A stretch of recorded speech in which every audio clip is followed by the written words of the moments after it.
வணக்கம். உண்மை செய்திகளுக்கு உங்களை வரவேற்கிறோம்.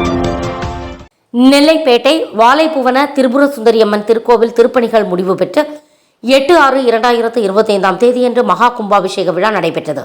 இதனை முன்னிட்டு 6/6/2025 தேதியன்று அதிகாலை 5 மணி முதல் வேதபாராயணம், தேவதா அனுக்ஞை, விக்னேஸ்வர பூஜை, புண்ணியாக வாசனம், பஞ்சகவ்ய பூஜை, கும்ப பூஜை, மகா கணபதி ஹோமம், கஜ பூஜை, பிரம்மச்சாரி பூஜை, தீபாராதனை, நவகிரக சுதர்சன சாந்தி திசா ஹோமம், வாஸ்து சாந்தி பூஜை, தீபாராதனை நடைபெற்றது.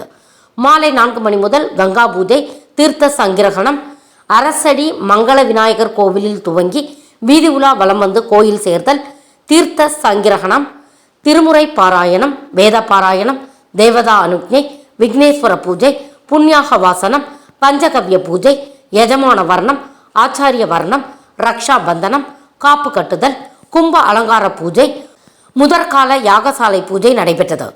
7/6/2025 தேதியன்று காலை 7 மணி முதல் 2ஆம் கால யாகசாலை பூஜை, மாலை 5 மணிக்கு மேல் 3ஆம் கால யாகசாலை பூஜை பூர்ணாகுதி நடைபெற்றது. இரவு எந்திர ஸ்தாபனம், அம்பாளுக்கு மருந்து சாத்துதல், பிம்ப சுத்தி, ரக்ஷாபந்தனம் நடைபெற்றது. 8ஆம் தேதி அதிகாலை 4 மணி முதல் 8:30 மணிக்குள் வேத பாராயணம், 4ஆம் கால பூஜை, ஸ்பர்சாகுதி, பிம்ப சுத்தி, நாடி சந்தானம், மகா பூர்ணாகுதி, தீபாராதனை, யாத்ராதானம், கும்பம் எழுந்தருளல், விமான கோபுர அபிஷேகம், பரிவார மூர்த்திகளுக்கு மகா அபிஷேகம், 9 மணிக்கு மகா அபிஷேகம், அலங்கார தீபாராதனை நடைபெற்றது. மதியம் அன்னதானம், மாலை 6 மணிக்கு புஷ்பாஞ்சலி, மகா தீபாராதனை, இரவு 8 மணிக்கு அம்பாள் வீதி உலா நடைபெற்றது. ஏற்பாடுகளை அரங்காவலர் சூரியநாராயணன், சங்கரராமன், பாலசுப்பிரமணியன், சங்கர், பெருமாள், பிரம்மநாயகம் மற்றும் விழா குழுவினர், அறநிலையத்துறையினர் செய்திருந்தனர். கும்பாபிஷேகத்தை கார்த்திக் சர்மா குழுவினரும் கோவில் அர்ச்சகர் மதன்குமாரும் நடத்தி வைத்தனர்.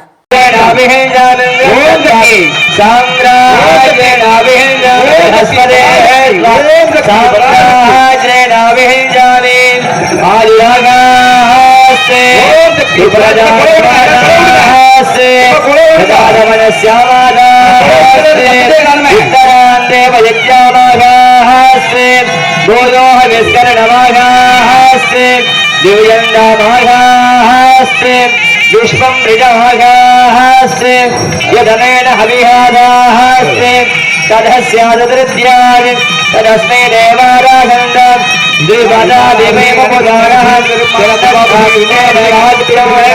आवस्मनसङ्गमैनः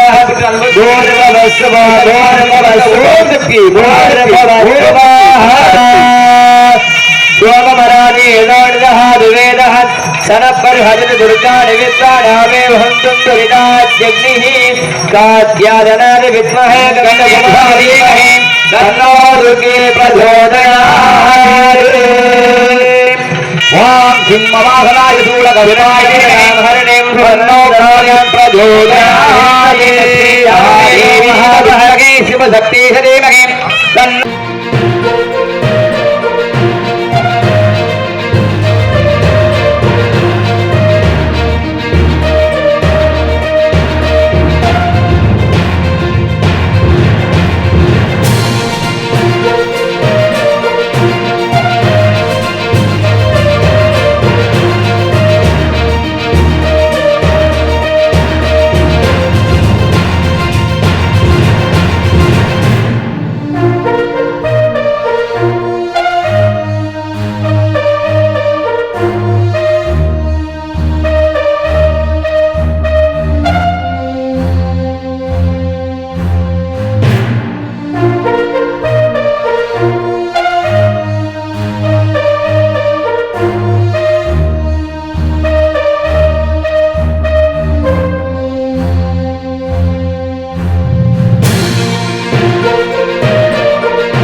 Samraj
தேங்க்ஸ் ஃபார் வாட்சிங் உண்மை செய்திகள். நெல்லை செய்திகளை உடனுக்குடன் தெரிந்து கொள்ள சேனலை சப்ஸ்கிரைப் பண்ணுங்க, லைக் பண்ணுங்க, ஷேர் பண்ணுங்க.